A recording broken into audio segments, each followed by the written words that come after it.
Hello everyone, how are you all doing? I hope all of you are doing great. So in this video we will see part 2 of chapter number 1, the story of Indian farming. ये आपका theme ए जो second part आई है आपके class 7 in NCERT social science exploring society and India and beyond, उसका theme A हम देख रहे हैं, India and the world, land and the people. उसका chapter 1 the story of Indian farming, इसका पार्ट 1 ऑलरेडी हम देख चुके हैं. इस वीडियो में हम पार्ट 2 देखने वाले हैं. So I hope all of you have watched all the previous videos. If you haven't watched, please go through the links given in the description box. So let us just start with the topic soil the foundation of cultivation. कुछ भी plant लगाना है तो सबसे पहले शुरुआत हमें मिट्टी तैयार करने से करनी पड़ती है, राइट? सो सॉइल क्या होता है? Soil is the thin upper layer of the earth crust that supports plants life. अब क्रस्ट क्या है? अर्थ की 3 लेयर्स होती हैं. अर्थ अंदर आप डिग करते जाएंगे तो इसे 3 लेयर्स हैं अर्थ की. सबसे ऊपर जो सबसे पतली लेयर है उसे हम कहते हैं क्रस्ट. ठीक है, क्रस्ट की भी सबसे ऊपर की एक जो थिन लेयर है उसे हम मिट्टी कहते हैं, जो बहुत हल्की होती है. It is formed over millions of years through the break down of rocks and decay of organic matters. तो मिट्टी बनती कैसे है? इसे बहुत सारे मिलियन ईयर्स लगते हैं मिट्टी को बनने के लिए. बड़े बड़े जो रॉक्स होते हैं, पत्थर होते हैं, वो छोटे छोटे कणों में टूटते हैं. उससे भी बारीक जब टूटते हैं जिनको मिलियन ईयर्स लगते हैं, या फिर कोई भी ऑर्गेनिक मैटर, मान लो कि मिट्टी, मान लो कि लीव्स हैं, प्लांट है जो खराब हो गए हैं, या एनिमल्स हैं जिनकी डेड बॉडीज हैं, तो वो धीरे धीरे डिके होते हैं. डिके होना मतलब खराब होना, सड़ना. ठीक है, तो उसके बाद ये सारी चीजें मिलकर क्या बनाती है? मिट्टी बनाती है. इसके लिए बहुत साल लगता है. ऐसा नहीं, मिट्टी तुरंत तुरंत नहीं बनती है. It's the most essential resource for farmers as it provides the necessary nutrients. ये बहुत इंपॉर्टेंट एक रिसोर्स है हमारे किसानों के लिए, क्योंकि मिट्टी से न्यूट्रिएंट्स मिलते हैं, पोषक तत्व मिलते हैं, और water and transport for crops to grow. अब ये इंपॉर्टेंट जो भी न्यूट्रिएंट्स चाहिए, पानी चाहिए, या क्रॉप को ग्रो करने के लिए जो जो भी चीजें चाहिए, वहां हमें सपोर्ट जो है प्लांट्स को सॉइल से ही मिलता है, मिट्टी से ही मिलता है. This section examines the various soils found in Indian subcontinent and their associations with specific crop. अब हम इस वाले पार्ट में, इस टॉपिक में क्या पढ़ने वाले हैं? जो हमारा इंडियन सबकॉन्टिनेंट है वहां पर कौन कौन सी इंपॉर्टेंट टाइप की सॉइल मिलती है, और उसमें कौन कौन सी इंपॉर्टेंट क्रॉप्स उगाई जा सकती है. ओके, नाउ अब यहाँ पे सॉइल का प्रोफाइल दिया हुआ है कि सॉइल बनती कैसे है. How is soil form? तो सबसे पहले लिखा है bedrock begins to disintegrate. Bedrock क्या होता है? जहां पर जैसे कोई, अभी आप मिट्टी ऊपर देख पा रहे हैं, वो मिट्टी कैसे बनी? तो एक कोई मजबूत ऐसा एक बेडरॉक होगा. बेडरॉक मतलब नीचे जमीन के सतह में, अभी वो ऊपर दिख नहीं रहा है आपको, ठीक है, एक रॉक जैसा बड़ा सा पत्थर दिख रहा है आपको, समझ लीजिए. उसके बाद वो धीरे धीरे डिसइंटीग्रेट होगा, टूटना शुरू होगा, ऐसे क्रैक्स बनने लग जाएंगे उसमें, किन्हीं कारणों से. ठीक है, अब क्रैक्स के कारण क्या होगा? जो लूज हो जाते हैं तो उन्हें हम कहते हैं पेरेंट मटेरियल. ठीक, अब ये जो क्रैक्स हैं और धीरे धीरे डेवलप होंगे. उसके बाद यहाँ देखोगे ऑर्गेनिक मटेरियल्स फैसिलिटेट डिसइंटीग्रेशन. अभी जो टूट रहा है ना, तब जैसे प्लांट वगैरह है, इस क्रैक में कोई पेड़ उग गया तो इसकी वजह से ये क्रैक और बड़ा हो जाएगा, है ना. तो मिट्टी को टूटने में ये चीजें हेल्प करती हैं, डिसइंटीग्रेट करने में. देन लेयर्स फॉर्म, इस तरीके से लेयर्स बनने लगती है. जैसे पहले बेडरॉक आया, फिर ये डिसइंटीग्रेट हुआ तो पेरेंट मटेरियल बना. पेरेंट मटेरियल से ये और ज्यादा डिसइंटीग्रेट हुआ ह्यूमस वगैरह के कारण, तो ऊपर की टॉप सॉइल बनी. ठीक है, so mineral fragments and organic matter. Now developed soil supports thin vegetation. अब धीरे धीरे देखो और बारीक कण में टूट रहे हैं ना, तो इस तरीके से सॉइल का प्रोफाइल बनता है. नीचे बहुत ठोस, फिर थोड़ा सा डिसइंटीग्रेशन, बहुत ज्यादा डिसइंटीग्रेशन, और ऊपर बिल्कुल ही एक थिन लेयर हमें देखने को मिलती है. अब ये ह्यूमस लिखा है, ह्यूमस क्या होता है? तो यहाँ पे आपको डेफिनेशन दी गई है. Humus is the dark organic matter in soil that is formed by decomposition of plant and animals matter. पेड़ के पत्ते जो सूख के गिर गए, या कोई पेड़ सूख गया है, वो मिट्टी में मिल जाता है, धीरे धीरे सड़ने लगता है, खराब होता है. जैसे गाय का गोबर है, या कोई भी एनिमल है, उससे कोई भी वेस्ट प्रोडक्ट है, तो वो सब सड़कर क्या बनता है? मिट्टी ही बनती है. It is rich in nutrients. तो ये सारी चीजें ह्यूमस क्रिएट करती हैं, जो न्यूट्रिएंट में रिच होता है. हम कहते हैं ना गार्डन में खाद वगैरह डालते हैं, तो उसमें गाय का अगर गोबर है तो गोबर भी अगर हम डाल देते हैं वो भी खाद का काम करता है, क्योंकि उसमें बहुत न्यूट्रिएंट्स होता है और वो मॉइस्चर रिटेन करते हैं in the soil. Humus is the Latin word for earth और सॉइल. ये एक लैटिन वर्ड है ह्यूमस, जिसका मतलब होता है अर्थ या फिर सॉइल. नाउ बेड रॉक क्या होता है, नीचे की ये जो हमने लेयर पढ़ी बेड रॉक, ये क्या होता है? So bed rock refers to the original rock from which new rocks and soils are derive through weathering, erosion and other processes. सो सबसे पहले जो ओरिजिनल रॉक थी ये नीचे, उसे हम कहते हैं बेड रॉक। अब ये धीरे धीरे डिसइंटीग्रेट होता है, टूटता है ताकि सॉइल बन जाए, ठीक है। अब किस तरीके से टूटता है? तो उसका कारण एक वेदरिंग है, एरोशन है। एरोशन मतलब जैसे हवा वगैरह इसकी ऊपरी सतह को बार बार इस तरीके से रगड़ रगड़ के कारण जो ऊपरी सतह है वो डिसइंटीग्रेट होती है, या फिर वेदरिंग मतलब टूटना, ठीक है। Then a simplified diagram of soil formation, a process that ranges from a century to several millennia. ये जो हमने पूरा स्टेप बाय स्टेप पढ़ा कि मिट्टी बनती कैसे है, पहले बेड रॉक होता है, फिर वो टूटकर पेरेंट मटेरियल बनता है, डिसइंटीग्रेट होके पेरेंट मटेरियल बनता है। पेरेंट मटेरियल से यहाँ पे टॉप सॉइल क्रिएट होती है जिसमें ह्यूमस वगैरह होता है, राइट। तो ये एक प्रोसीजर था जो सदियों से चला आ रहा है। Then next is soils of India. India में कौन कौन सी सॉइल्स आती हैं वो हम पढ़ने वाले हैं। So India has a diverse range of soil types. India में बहुत सारी तरीके की सॉइल के टाइप्स हैं जिसकी अलग अलग प्रॉपर्टीज होती हैं। प्राचीन जो टेक्स्ट है, ancient text such as Amarkosh describe 12 types of agricultural land based on soil fertility. मिट्टी की कितनी उपजाऊ या उर्वरा शक्ति है, मतलब कितनी उसमें उपज हो सकती है, उस हिसाब से जैसे अमरकोश टेक्स्ट है एंशिएंट टेक्स्ट, उसमें डिस्क्राइब किया गया है 12 तरीके की एग्रीकल्चरल लैंड को। Today we classify the soils of India into 6 major type. ये एंशिएंट टेक्स्ट है, इसमें 12 तरीके की एग्रीकल्चरल लैंड क्लासिफाई किए गए, लेकिन आज हम इंडिया की जो सॉइल्स हैं उसको 6 बड़े टाइप्स में हम बांटते हैं। जैसे पहला है alluvial soil, then black soil, red soil, laterite soil, desert soil and mountain और अल्पाइन सॉइल। माउंटेन को हम अल्पाइन भी बोलते हैं, ओके। ये 6 आपको नाम याद होने चाहिए, alluvial, black soil, laterite soil, red soil, desert soil और माउंटेन और alpine soil. Soil crop linkages. अब सॉइल कौन सी मिट्टी में कौन से क्रॉप उगते हैं ये एक लिंक होता है, तो उसके बारे में जानते हैं। In addition to the agroclimatic condition, आप बताइए पिछले पार्ट में हमने पढ़ा था कि कितने एग्रोक्लाइमेटिक कंडीशन है इंडिया के, कितने पार्ट्स में डिवाइड किया गया है। So in addition to the agroclimatic condition that we briefly saw above, crops are also strongly influenced by the type of soil where they grow. तो जितने टाइप्स के हमने एग्रोक्लाइमेटिक कंडीशंस पढ़े थे, कैसा क्लाइमेट कहां पर होता है, वो तो एक फैक्टर है ही कि सॉइल वहां पर कैसी क्रॉप ग्रो होगी, लेकिन सॉइल भी एक इंपॉर्टेंट फैक्टर है कि कौन सी क्रॉप वहां पर किसी भी जगह पर ग्रो होगी। नाउ यहाँ लेट्स एक्सप्लोर, जैसे try to name at least 2 states in each of the zone mention above. जो 15 क्लाइमेटिक जोन हमने पढ़े थे उसमें से कोई 2 स्टेट्स के आपको नाम बताने हैं। Which types of soil is predominantly found in your state और यूनियन टेरिटरी। आप जहां पर रहते हैं वहां पर किस टाइप की मिट्टी पाई जाती है। Soils tells us stories about the places. मिट्टी से हमें वहां की कहानियां पता चलती हैं किसी भी जगह की। What might have happened over thousand of years during which the soils were being formed. Take a few samples of soil from your neighborhood. Look carefully at them. Examine the soil using a magnifying glass or microscope if you have access to either. What do samples consist of? What might be origins of soil? Are there sign of humus activity that you notice? What might happen to the soil over time on account of this? देखो मिट्टी किसी जगह की कैसी है वो decide करती है वहां का हिस्ट्री कैसा रहा होगा। अगर वहां पर मान लो फर्टाइल लैंड है, फर्टाइल है मिट्टी, उपजाऊ है, तो वहां लोगों ने बहुत समय से रह रहे होंगे लोग, राइट। और आप अगर किसी भी जगह के सॉइल के सैंपल को लेते हो, उसको माइक्रोस्कोप में या मैग्नीफाइंग ग्लास के अंडर ऑब्जर्व करोगे, तो उसमें आपको क्या क्या देखने को मिलता है ये आपको ऑब्जर्व करके बताना है। जैसे मैंने यहाँ पर एग्जांपल दे दिया है, 2 स्टेट्स हमें बताने थे सॉइल जोन में। तो जैसे अलुवियल सॉइल कहाँ कहाँ देखने को मिलता है, उत्तर प्रदेश, बिहार। फिर black soil Maharashtra, Madhya Pradesh. Red soil Tamil Nadu, Orissa. Laterite soil Kerala, Karnataka. Desert soil Rajasthan, Gujarat वाला एरिया। माउंटेन और अल्पाइन सॉइल जहां माउंटेनियस रीजन होगा, राइट, जैसे हिमाचल प्रदेश, उत्तराखंड। तो ये कुछ एग्जाम्पल्स मैंने दिए। नाउ प्रीडोमिनेंट सॉइल टाइप, आपके वहां पर कौन सा सॉइल टाइप प्रीडोमिनेटेड है, तो मैं यहाँ पर एग्जांपल दे रही हूँ। जैसे alluvial soil is predominantly found in many plains, rivers, basin region. Then observations from neighbourhood soil samples. अब आसपास के जो आप सॉइल सैंपल्स लेंगे उससे आपको क्या क्या देखने को मिलेगा। तो soil consist of fine particles, उसमें छोटे छोटे पार्टिकल्स होंगे, सैंड होंगे, सिल्ट, ऑर्गेनिक मैटर भी होंगे, हो सकता है लीव्स वगैरह आपको देखने को मिल जाए, घास फूस देखने को मिल जाए। द सॉइल में have formed over thousands of years due to weathering of rocks and river deposit.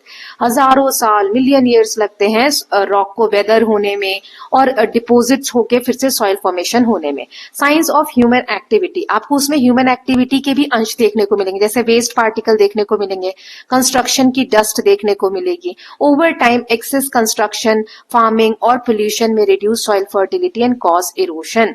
बहुत समय तक हम मिट्टी को ज्यादा यूज करते हैं या फिर मान लो कि वहां पे पोल्यूशन बहुत ज्यादा हो रहा है तो सॉइल की फर्टिलिटी खराब हो जाती है, मतलब उसमें उपज उतनी ज्यादा नहीं होती है और इरोजन भी होता है। इरोजन क्या होता है, जैसे मान लो कि ये पेड़ है, ठीक है, अब ये इसकी जड़ें हैं, तो यहाँ पर मिट्टी है, अगर ये जड़ें ना हो, जैसे ये जड़ें क्या करती है, जब भी आप छोटा सा पौधा कभी उखाड़ोगे ना धरती के नीचे से, तो आप देखोगे उसकी जड़ों में मिट्टी लगी हुई है, सिर्फ जड़ थोड़ी बाहर आती है, मिट्टी भी होती है। तो ऐसा क्यों होता है, जड़ें जो है वो मिट्टी को, आसपास की मिट्टी को बांध के रखते हैं। अगर मान लो ये लैंड है और यहाँ पेड़ नहीं है या हमने पेड़ को काट दिया, तो अब अगर बारिश आ रही है तो बारिश क्या करेगी, क्योंकि यहाँ की मिट्टी पूरी लूज है ना, पेड़ तो है ही नहीं यहाँ, तो सारी मिट्टी को अपने साथ बहा के ले जाएगी बारिश। यहाँ पर क्या हो रहा था, पेड़ की जड़ें मिट्टी को बांध के रख रही थी, तो बारिश आ भी रही थी तो मिट्टी बह नहीं रही थी, राइट, यहाँ पर बह जाएगी।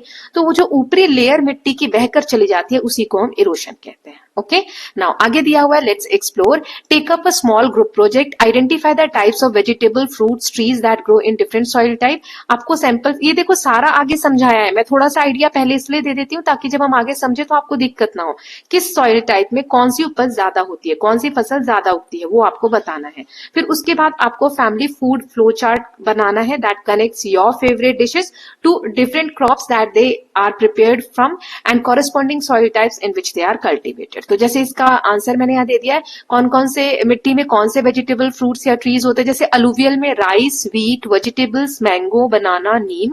ब्लैक सॉइल में cotton, groundnut, vegetables, citrus fruit, citrus जो खट्टे फल होते हैं, टीक। देन रेड सॉइल में मिलेट्स, पल्सेस, वेजिटेबल्स। ये इतना आपको याद नहीं करना है, मैंने एग्जाम्पल दिया, ये आगे आने वाला है आपके चैप्टर में, ठीक है, सो डोंट वरी। अब फैमिली फूड चार्ट जो हमने बोला था बनाने को, फ्लो चार्ट। सो चपाती व्हीट से बनता है, व्हीट कहाँ से आती है, एलुवियल सॉइल में। राइस जो है, राइस मिल जो है राइस से बनता है, राइस एलुवियल सॉइल में। देन दाल पल्सेस से, पल्सेस जो है रेड एलुवियल सॉइल में। वेजिटेबल करी मिक्स्ड वेजिटेबल से, ये एलुवियल या ब्लैक सॉइल में। फ्रूट सैलेड, बनाना, एप्पल, ये एलुवियल या माउंटेन सॉइल में। आगे आपके चैप्टर में यहाँ पे मैप दिया हुआ है, ये वाला मैप है, ठीक है, इतना। इसको यहाँ पर मैंने जूम करके थोड़े थोड़े पोर्शन में हम समझेंगे क्या लिखा हुआ है, ठीक है, क्योंकि छोटा दिख रहा होगा आपको समझ नहीं आएगा। जैसे ये येलो वाला जो रीजन है, ये वाले एरिया की हम बात कर रहे हैं, तो येलो वाला ये सैंडी सॉइल है, क्योंकि यहाँ पर देखो राजस्थान वाला एरिया है ना, तो सैंडी सॉइल है, मतलब रेत बहुत ज्यादा होगी, made up of mostly small grains of sand. When a little bit of water, air and organic matter mix, it becomes Sandy soil. इसमें थोड़ा सा पानी, हवा और ऑर्गेनिक मैटर मिक्स हो जाते हैं, लेकिन ज्यादा मात्रा इसमें सैंड की होती है, तो ये सैंडी सॉइल बन जाते हैं, ठीक है। तो ये कौन से वाले एरिया में देखने को मिलता है हमें, Rajasthan side, right. Now next, ये जो ब्राउन ब्राउन दिख रहा है आपको, यहाँ पे हमने पढ़ा था हिमालय माउंटेन रेंजेस है, तो यहाँ पे माउंटेन है, तो कौन सी मिट्टी मिलेगी यहाँ पे, एल्पाइन, ठीक है। It formed by freezing and melting of ice which led to weathering of rock. The soil is thin, rough and rocky. Weathering क्या होता है मैं ऑलरेडी बता चुकी हूँ, ये ऐसा प्रोसेस होता है जिसमें rocks and minerals are broken down into small particles through physical, chemical और बायोलॉजिकल मीन्स। जैसे बड़ा कोई पत्थर है, अब इसमें क्रैक डेवलप हो गए और ये क्रैक की वजह से पत्थर जो छोटे छोटे टुकड़ों में टूट गया, उसको हम कहते हैं वेदरिंग। अब ये टूटने के बहुत से कारण हो सकते हैं, फिजिकल हो सकता है, केमिकल हो सकता है, बायोलॉजिकल हो सकता है। जैसे यहाँ दिया है freezing and melting of ice. मान लो ये पत्थर था, इसमें एक क्रैक यहाँ पर आया, अब इसमें पानी भर जाएगा, दिन में गर्मी है तो पानी इस क्रैक में पिघल के भर जाएगा। अब रात को जब बहुत ठंड होगी, जो ऊंचाई वाली जगह है वहां पे ठंड है, तो अब ये जो पानी है वो जम जाएगा, ठीक है। फिर पानी दिन में पिघलेगा, फिर रात को जमेगा, तो इससे जो यहाँ पे क्रैक है और बढ़ते चले जाएंगे, है ना। जैसे पानी का फॉर्म चेंज हो रहा है, तो कभी वहां पर टाइट हो रहा है, कभी लूज हो रहा है, जिसके कारण गैप्स जो है और ज्यादा वाइड होते चले जाएंगे, राइट। तो ये क्या क्रिएट करता है, फिर धीरे धीरे क्रैक्स की वजह से वो छोटे छोटे पार्टों में टूट जाते हैं ना, तो यहाँ पर उस कारण से मिट्टी क्रिएट होती है, एल्पाइन जो टाइप होता है सॉइल का, राइट। नाउ नेक्स्ट जो एरो हम पढ़ने वाले हैं वो ये जो ब्लैक दिख रहा है आपको, तो यहाँ है ब्लैक सॉइल, ये वाला पार्ट। सो ब्लैक सॉइल और कॉटन सॉइल, ये फॉर्म होता है volcanic rock hold a lot of moisture and a very fertile. ये ब्लैक इसलिए दिख रहा है क्योंकि कभी किसी समय में आपने पहले पढ़ा है या आगे की क्लासेस में आप पढ़ेंगे हायर ग्रेड्स में, कि कभी किसी समय पहले ये जो मिट्टी है ना, वोल्केनो जो होता है, जो आपने देखा होगा वोल्केनो एरप्ट होता है तो उसमें से बहुत सारा लावा बाहर निकलता है, आग धुआं सब बाहर निकलता है, राइट। तो ये जो लावा है ये जब जमा हो जाता है तो उससे जो मिट्टी क्रिएट होती है उसे हम कहते हैं ब्लैक सॉइल। ठीक है, तो ब्लैक सॉइल या कॉटन सॉइल भी इसे कहते हैं। क्यों? क्योंकि इस मिट्टी में कॉटन बहुत अच्छा ग्रो होता है ब्लैक सॉइल में, तो इसलिए कॉटन सॉइल भी कहते हैं। ये वेदरिंग होके बनता है किस रॉक से? वोल्केनिक रॉक से, और इसमें बहुत सारा मॉइस्चर होता है और बहुत फर्टाइल ये मिट्टी होती है, काली मिट्टी। ठीक है, काली मिट्टी को हम कॉटन सॉइल भी बोलते हैं क्योंकि इसमें कॉटन की उपज बहुत अच्छी होती है। फिर है ये वाला जो आपको दिख रहा है, ये वाला पिंक पिंक शेड यहाँ और यहाँ थोड़ा सा, इसे बोलते हैं लेटराइट सॉइल। देखो यहाँ पे शेड के साथ नाम भी दिए हुए हैं ना। अब लेटराइट सॉइल क्या होता है? लेटराइट सॉइल और ब्रिक अर्थ, इसे ब्रिक अर्थ भी कहते हैं क्योंकि it is formed by the weathering of rock by rain. अब बारिश के कारण जो मिट्टियां पत्थर जो है वो टूटते हैं तो उससे लेटराइट सॉइल बनता है। ये बहुत हार्ड है। In hot weather most minerals get washed away living largely iron and aluminium react with air and water and give reddish colour, not fertile.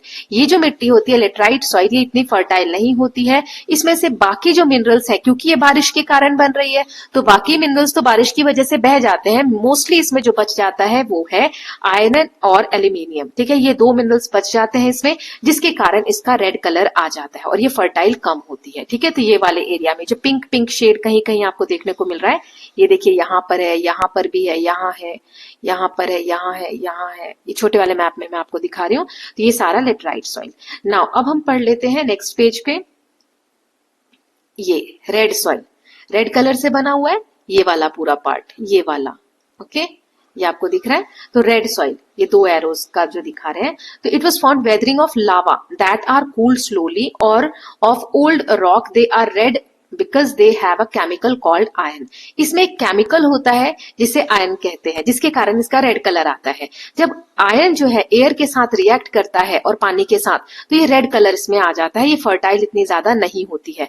और ये जो अभी मैंने आपको वोल्केनो समझाया, तो वोल्केनो में से जो इरप्शन होता है ना, तो जो बाहर निकलता है लावा, वो जब ठंडा हो जाता है तो एक तो होता है कि लावा जल्दी निकला, जल्दी स्प्रेड हो गया, ज्यादा दूर तक स्प्रेड हुआ तो वो जल्दी ठंडा हो जाएगा, है ना। लेकिन कभी कभी क्या होता है कि वो धीरे धीरे ठंडा हो रहा है, एक ही जगह बहुत सारी लेयर अगर लावा की इरप्ट हो गई है तो उसको ठंडा होने में टाइम लगेगा, है ना। सो कूल स्लोली, उससे ये रेड सॉइल बनता है। ठीक है, I hope it is clear. Lava वाला जो हमने वोल्केनो वाला चैप्टर पढ़ा था, पिछले पार्ट में पढ़ा था, देखिए जैसे मैं यहाँ पर आपको आगे एक वीडियो से समझा देती हूँ ताकि आपको समझ में आ जाए। जस्ट देखिए, इस तरीके से लावा जब वोल्केनो में से इरप्ट होता है तो वो स्प्रेड होता है, दूर दूर तक फैलता है, फिर धीरे धीरे ठंडा होता है, जिसके कारण से मिट्टी बनती है। ओके, तो यही हमने अभी पढ़ा यहाँ पर। नाउ आगे देख लेते हैं। सो यही चीज यहाँ पर दिया गया था। आई hope it is clear. Red soil के बारे में मैंने आपको बताया कि वेदरिंग ऑफ लावा जो धीरे धीरे ठंडा होता है उससे बनता है, या ओल्ड रॉक से बनता है रेड सॉइल। ये इतना फर्टाइल नहीं होता। तो लेटराइट सॉइल और रेड सॉइल ये दोनों क्या है, फर्टाइल उतने नहीं होते। अब बारी आती है एलुवियल सॉइल की। तो ये कहाँ पर पाए जाते हैं, ये देखिए यहाँ, ये जो ग्रीन वाला आपको एरिया देखने को मिल रहा है, ये बहुत ज्यादा फर्टाइल होती है सॉइल, ग्रीन कलर से आई थिंक इसीलिए दिखाया गया है, ये रहा। ठीक है, सो ये वाला एरिया है। यहाँ पर पढ़ लेते हैं एलुवियल सॉइल के बारे में। Silt deposit, mud, sand and fine particles brought by river from the mountains and plateaus rich in nutrients. ये न्यूट्रिएंट्स में बहुत रिच होते हैं, मतलब ये बहुत पोषक तत्व इस मिट्टी में होते हैं। ये सिल्ट से, सैंड से, सिल्ट क्या होता है? सिल्ट है fine grain dust like sediments composed of rocks and minerals particles that are larger than clay but smaller than sand. देखो, रेत के जो कण होते हैं उससे छोटा होता है ये, और मिट्टी का जो कण है उससे बड़ा होता है ये, तो इसे सिल्ट कहते हैं। ये कण ही आप समझ सकते हो, जैसे पत्थर को छोटा छोटा छोटा छोटा करते जाओ तो रेत के कण से भी जो छोटा होता है उसे सिल्ट कहते हैं। ठीक है, as a result they are easily transported by river from mountains to the plain. क्योंकि इतने हल्के होते हैं इसकी वजह से नदी अपने साथ इनको बहा कर ले जाती है। ठीक है, जैसे fine grain dust like sediment, मतलब जैसे आपने गिलास में मिट्टी वाला पानी लिया और पानी छोड़ दो थोड़ी देर के लिए, तो नीचे जो तले में बैठ जाती है ना मिट्टी, वैसा कुछ। ठीक है, तो वो जो होता है सिल्ट कहलाता है, राइट। तो इससे मिलकर ये बनी ये वाली मिट्टी जो है एलुवियल सॉइल बनी होती है। नाउ अब हम पढ़ेंगे क्रॉप्स कहाँ पर कौन कौन से ग्रो होते हैं। जैसे येलो वाला कौन सा था, जो डेजर्ट सॉइल था, है ना, तो वहां पर येलो वाले पोर्शन में मेज, बाजरा, ग्राउंडनट, वेजिटेबल्स एंड फ्रूट्स, जहां जिन सब्जियों में, फलों में पानी की मात्रा कम यूज होती होगी, वो वाली चीजें यहाँ पर उगाई जाती है, जैसे मकई हो गया, बाजरा हो गया, राइट। अब ये माउंटेनियस सॉइल हमने पढ़ा, जो माउंटेन वाला हिमालयन या अल्पाइन सॉइल जो हमने पढ़ा, वहां rice, T, nutmeg, cardamom, vegetables, fruits grow किए जाते हैं। फिर हमने कौन सा पढ़ा था, ये ब्लैक सॉइल, तो यहाँ पे कॉटन सॉइल भी इसे कहते हैं, तो यहाँ कॉटन तो होगा ही होगा, ये याद रखना है आपको। फिर गेहूं, चावल, राइस, है ना, ज्वार जिसे शोगम कहा जाता है, देन उड़द दाल, ब्लैक ग्राम बोलते हैं, सनफ्लावर, लिनसीड, फ्लैक्सीड जिसे कहते हैं, groundnut, sugar cane, fruits and vegetables, ये यहाँ काली मिट्टी में ग्रो होते हैं। फिर रेड वाला जो हमने लेटराइट सॉइल, ये पिंक वाला सॉरी, लेटराइट सॉइल जो हमने पढ़ा, उसमें rice, wheat, ragi, groundnut, sunflower, tea, coffee, rubber, देखो यही वाला मैं यहाँ पर पढ़ रही हूँ, सो डोंट कंफ्यूज, है ना, coconut, areca nut and cashew nut, yam, tapioca, तो ये सारी चीजें ये लेटराइट सॉइल में ग्रो होती हैं। जूम करके यहाँ पर मैंने दिखाया हुआ है, ठीक है। फिर हमने रेड सॉइल पे पढ़ा था, तो देखो जो इसका होगा वही लगभग लगभग इसका होगा, है ना, राइस, व्हीट, रागी, मिलेट, अरहर दाल, red gram, groundnuts and mustard, cotton, tobacco, vegetables and fruits. Now rice, wheat, maize, barley, बाजरा, चना दाल, mustard, groundnuts, then peanut, sugar cane, jute, cotton, fruits and vegetables, ये कहाँ था, एलुवियल में, ठीक है, ये हमने पढ़ लिया। यहाँ पे दो स्टार्स जहाँ पे बने होते हैं, ये स्टार का मतलब मैं पहले भी बता चुकी हूँ, जैसे ये यहाँ पे वीट के साथ स्टार बना है, एक स्टार बना है, राइट, जहां जहां वीट है, तो मतलब these crops are not here on ideal soil for their cultivation but can be growth with efficient irrigation। यहाँ पर वीट की खेती नहीं हो सकती, इतना ये मिट्टी उपजाऊ नहीं है, लेटराइट और रेड सॉइल, फिर भी अगर इरिगेशन की सुविधा अच्छी की जाए, नदी नाले अच्छे से कनेक्ट किए जाए, पानी की व्यवस्था की जाए, तो गेहूं यहाँ पे उगाए जा सकते हैं, ठीक है। यही जैसे कॉटन के लिए, कॉटन के एलुवियल इतना कॉटन के लिए एलुवियल सॉइल जो है इतना ज्यादा वो नहीं है, परफेक्ट नहीं है, but still if we are managing the situations की कैसी क्या कंडीशन चाहिए, तो हम कॉटन इस एरिया में भी उगा सकते हैं। ओके, नाउ नेक्स्ट देख लेते हैं, नर्चरिंग द सॉइल, सॉइल को नर्चर करना, पोषण देना, कैसे। So healthy soil is crucial for a good harvest, अगर अच्छी फसल चाहिए तो उसके लिए हमें कैसी सॉइल चाहिए, बिल्कुल हेल्दी सॉइल चाहिए। Soil is a complex ecosystem with organism, soil में बहुत सारी चीजें होती है, एक मुट्ठी आप मिट्टी उठाएंगे ना हाथ में, तो उसमें बहुत सारी चीजें होती है। हाँ, ये अलग बात है आपको दिख नहीं रहा, जब आप माइक्रोस्कोप में या ऐसे माइन्यूटली उसको ऑब्जर्व करेंगे तो उसमें bacteria, fungi, earthworm and insects, बहुत सारे जो इकोसिस्टम के पार्ट्स हैं वो आपको इसमें देखने को मिलेंगे। It has minerals, organic matters, इसमें मिनरल्स होते हैं, ऑर्गेनिक मैटर होते हैं, जैसे ह्यूमस मैंने बताया आपको, वाटर, एयर, ये सब इसमें होता है। The organism break down the organic material and improve the health of the soil, enabling it to sustain healthy plants. तो ये जो ऑर्गेनिज्म मिट्टी में पाए जाते हैं, ये ऑर्गेनिक मटेरियल को ब्रेक डाउन कर देते हैं, जिसके कारण मिट्टी और ज्यादा फर्टाइल हो जाती है। जैसे अर्थवॉर्म्स जो है वो मिट्टी को बहुत ज्यादा भुरभुरा सा बना देते हैं, और बहुत उसको क्या बनाते हैं कि वो और ज्यादा फर्टाइल हो जाती है, सॉइल एनेबल हो जाते हैं हेल्दी फॉर्म में। Okay, to maintain its healthy and fertility farmers use various soil conservation techniques. तो मिट्टी की फर्टिलिटी बनी रहे, मिट्टी उपजाऊ बनी रहे, इसके लिए फार्मर्स बहुत सारे सॉइल कंजर्वेशन के टेक्निक्स जो है वो यूज करते हैं। सॉइल कंजर्वेशन मतलब सॉइल को कंजर्व करना, प्रोटेक्ट करना। So it refers to practice of managing soil to prevent its degradation and preserve its productivity. इसकी प्रोडक्टिविटी को, मिट्टी की प्रोडक्टिविटी को बचा कर रखना और इसको प्रिजर्व करके रखना कि इसको कोई नुकसान ना हो, ठीक है, और इसको डिग्रेड नहीं होने देना। डिग्रेड मतलब होता है खराब नहीं होने देना उसकी क्वालिटी को। तो ऐसे कौन कौन से मेथड्स जो है फार्मर यूज करते हैं, तो जैसे यहाँ दिया हुआ है ट्रेडिशनल मेथड, ट्रेडिशनल यानी जो प्राचीन समय से चले आ रहे हैं मिट्टी को बचाने के तरीके, जैसे आर एंसेस्टर, हमारे जो पूर्वज हैं, they employed numerous ingenious techniques to protect soil. उन्होंने क्या क्या यूज किया, जैसे crop rotation. Crop rotation is such a method where different types of crops are grown in same field in different season to protect the soil from losing specific nutrients. एक ही खेत है, उसमें एक ही तरीके की फसल अगर बार बार लगाओगे तो मिट्टी उतनी उपजाऊ नहीं होती है, लेकिन अगर क्रॉप को रोटेट करो, अभी ये फसल लगा दी, बाद में कोई और फसल लगा दी, तो उससे जो सीजन के साथ अगर डिफरेंट सीजन में अलग अलग हम लगाएं फसल को, तो वो सॉइल सॉइल को प्रिवेंट करती है कि उसके स्पेसिफिक न्यूट्रिएंट्स ना खत्म हो जाए। मतलब एक कोई तरीके का अगर पौधा लगा रहे हो तो उस पौधे को जो न्यूट्रिएंट्स चाहिए होंगे वही वो बार बार लेंगे, तो मिट्टी में से वो एक न्यूट्रिएंट खत्म हो जाएगा, है ना। अगर हम चेंज कर करके लगाते हैं तो सारी चीजें मेंटेन रहती हैं, बैलेंस्ड रहती हैं। Equally important was multiple cropping. अब एक होता है, देखो अभी हमने पहला क्या पढ़ा, पहला ट्रेडिशनल मेथड जिससे हम सॉइल को कंजर्व कर सकते हैं, पहला हमने पढ़ा यहाँ है क्रॉप रोटेशन। अब दूसरा हम पढ़ रहे हैं मल्टीपल क्रॉपिंग। मल्टीपल क्रॉपिंग मतलब एक ही खेत में एक तरीके की फसल नहीं लगाना, एक साथ कई तरीके की फसल लगाना। जैसे हमने पिछले पार्ट में एग्जाम्पल भी देखा था, शुगर केन, और शुगर केन के साथ क्या क्या क्या लगाया था उसमें, पम्पकिन, है ना। तो ऐसे मल्टी क्रॉपिंग भी हम कर सकते हैं, where multiple crops were grown in the same field. ये दूसरा हो गया। दिस रिड्यूस, इससे क्या होता है मल्टीपल क्रॉपिंग से, रिस्क कम कर देता है पेस्ट का, जो कीड़े वगैरह लग जाते हैं उसका। Okay, now the crops were chosen in such a way that there will be a periodic harvest from the same field. मतलब फसलें कौन सी साथ में लगानी है वो भी चुनना पड़ता है कि किस तरीके से हार्वेस्ट करने का क्या टाइम रहेगा, कब हार्वेस्ट करना है, तो वो सारी चीजें ध्यान में रख के हार्वेस्ट करना, मतलब फसलों की कटाई करना। नाउ नेक्स्ट है another practice is contour ploughing. Contour ploughing क्या होता है, इसमें प्लाउ किया जाता है, खेत को जोता जाता है along the natural curves of hill slopes to avoid soil erosion from rain water. देखो जैसे ये पहाड़ है, ठीक है, अगर इस पे यहाँ पे हम कुछ नहीं करें, सीधा फसलें उगाने लगे, अगर यहाँ मिट्टी है तो अगर बारिश आएगी तो ये तो मिट्टी को बहा के ले जाएगी ऊपर से, है ना, बारिश के कारण मिट्टी सारी बह जाएगी। तो हम ऐसे खेती इस पे नहीं करते। जैसे हिल वाला एरिया होता है या पहाड़ वाला एरिया जहां पर होता है, तो पहाड़ों को काट काट के इस तरीके से कॉन्टोर्स बनाए जाते हैं। एक सेकेंड, ये ऐसा पहले भी ये हम पढ़ चुके हैं ना। फिर एक और इस तरीके से,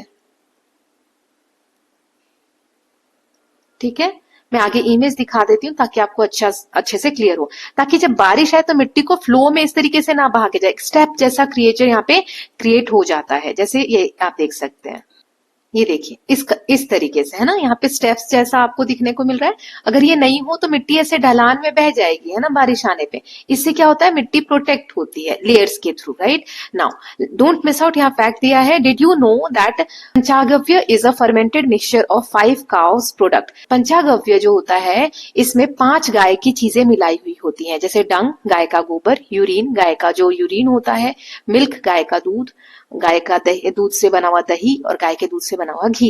ये पांचों चीजों को मिला के पंचागव्य बनता है। ये रिसेंट स्टडी बताती है, have shown that it acts as a bio fertiliser. ये बायो फर्टिलाइजर की तरीके से काम करते हैं ये पंचागव्य जो होता है।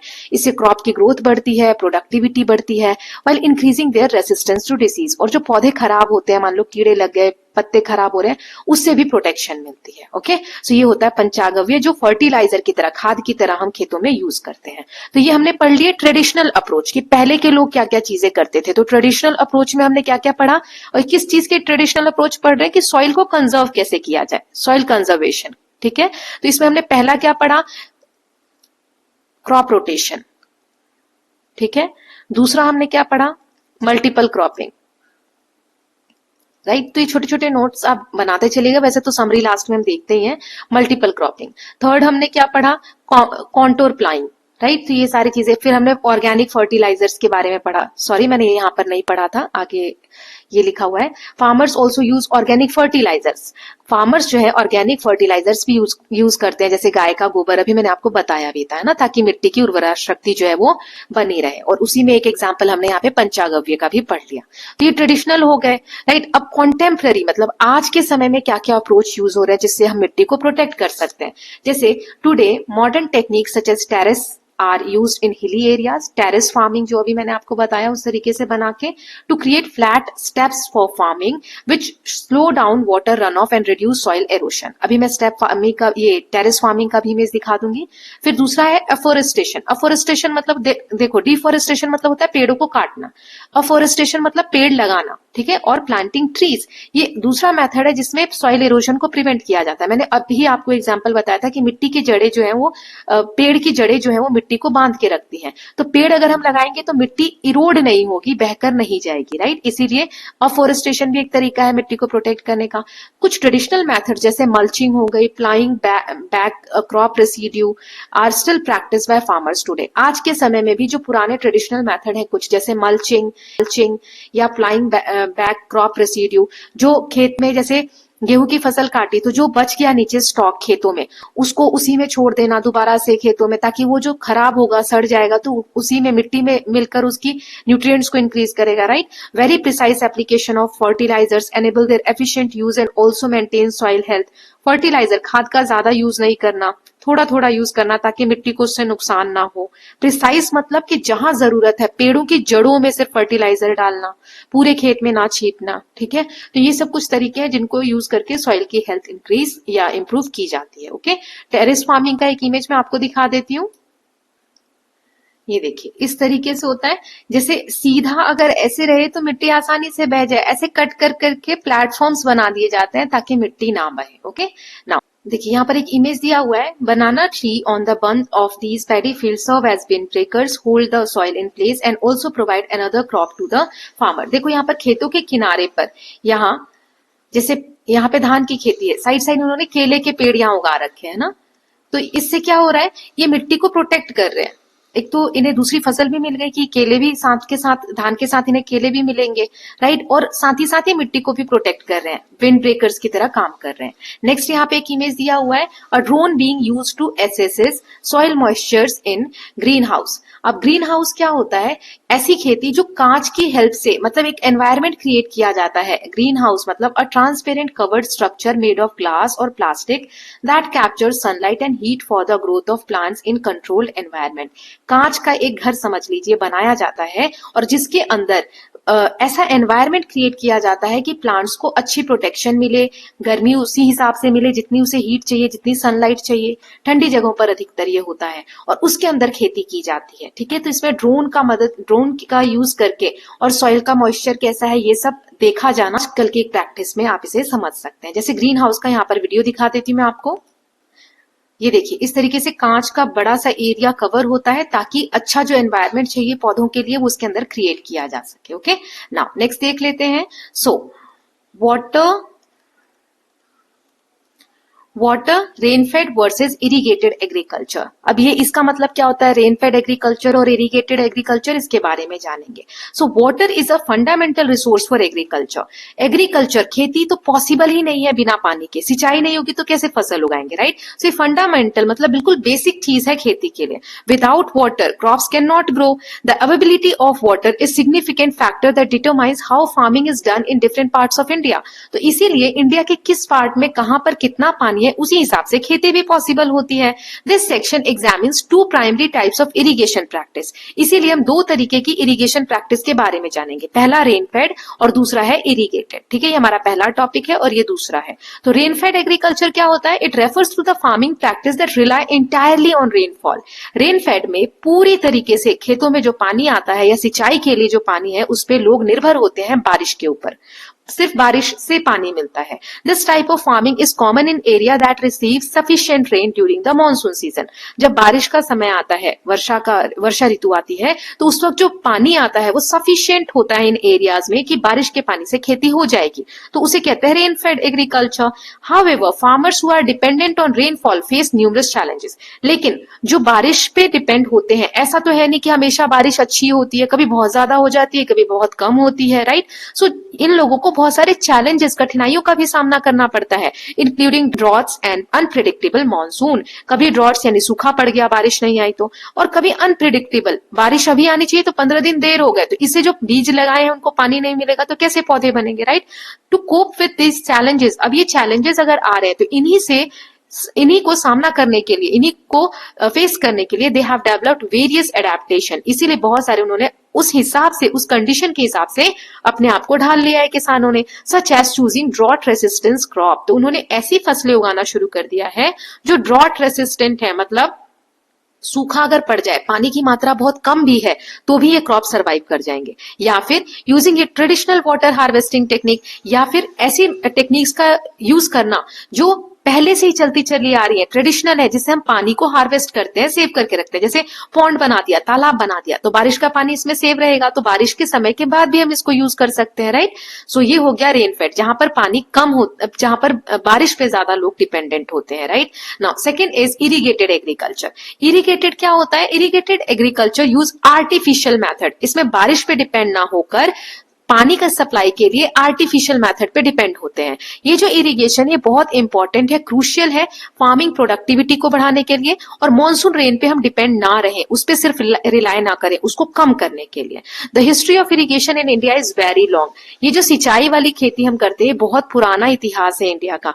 Right from the times of Indus civilization various water structures have been built in India. Throughout the country a rich vocabulary of water structures develop. पूरे भारत में ऐसे स्ट्रक्चर्स बनाए गए हैं जो बहुत प्राचीन समय से चलते चले आ रहे हैं, जिसमें पानी को स्टोर करके रखा जाता था। कहीं इनको हम पोखर कहते हैं, अहर कहते हैं, कुंड कहते हैं, कुल कहते हैं, खादिन कहते हैं, अराखिरी कहते हैं, कोलम कहते हैं, सुरनगाम कहते हैं, तदागम कहते हैं, एरी कहते हैं। अब देखो, हो सकता है मैं कोई से वर्ड सही प्रोनाउंस नहीं कर रही हूँ जो रीजनल लैंग्वेज में होगा, but still you can understand these many names. और भी बहुत सारे नाम हैं, तो ऐसे नामों से ऐसे वाटर स्ट्रक्चर्स बनाए जाते हैं। जैसे आप ये देख सकते हो, मुनसर लेक है विरंगम गुजरात में, like many lakes in Indian city is an artificial one. ये आर्टिफिशियल है, ऐसा नहीं प्रकृति ने बनाई है, मनुष्य द्वारा बनाया गया तालाब है।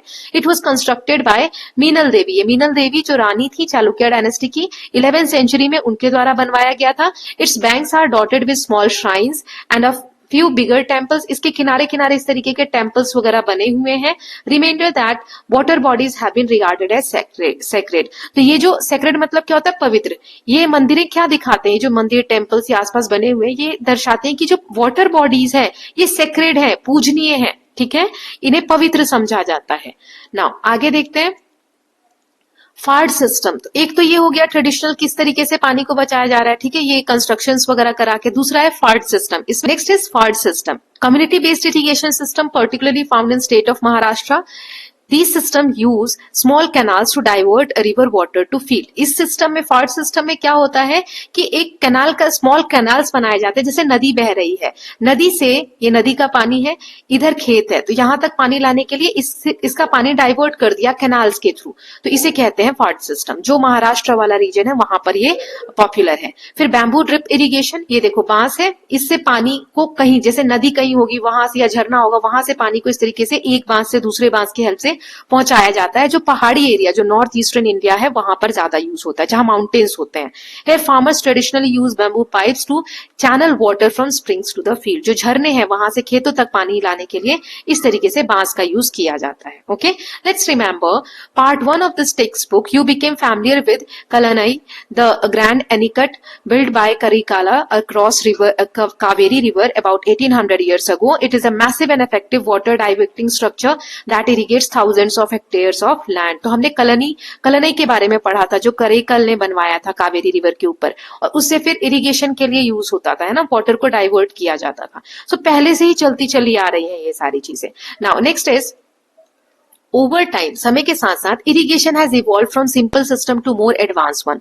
अब इरिगेशन के तरीके बहुत डेवलप हो गए हैं। Modern irrigation techniques include drip and sprinkler irrigation. जैसे आज के समय में drip irrigation, sprinkler irrigation use होने लगे। ड्रिप इरिगेशन मतलब जैसे इस तरीके के पाइप्स बिछा दिए जाते हैं, ठीक है। अब जहां पौधा है वहां जड़ के पास एक पाइप में छेद होता है, जो बूंद बूंद बूंद बूंद पानी सिर्फ जड़ में फैलाता है।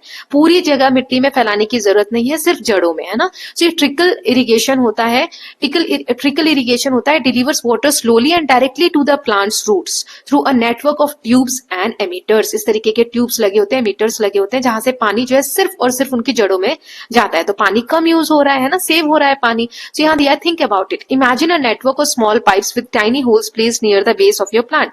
These pipes are connected to a water source, and when the water is turned on, it drips slowly and steadily from the holes, watering only the roots. This targeted delivery ensures the water is used efficiently and minimizing the waste। वही चीज जो मैंने आपको समझाई, इसमें पानी का wastage कम होता है ना।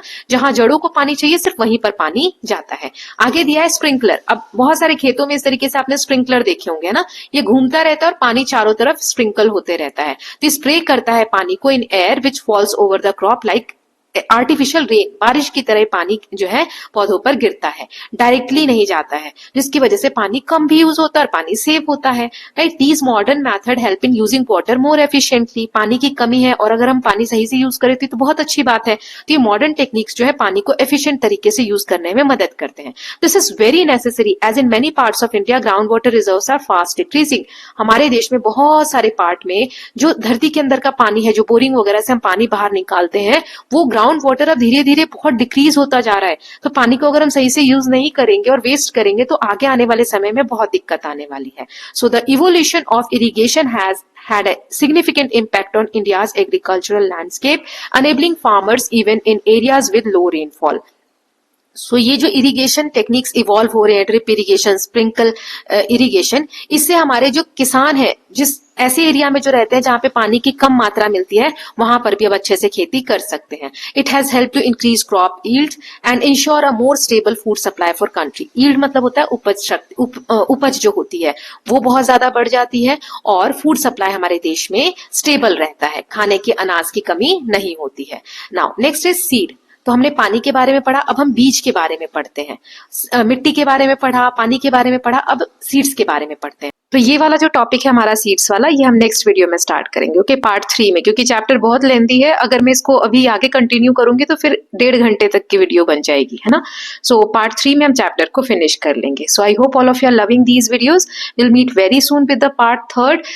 Till then, please take care of yourself, keep learning, keep revising, and don't forget to subscribe the channel for more such videos. Thank you so much.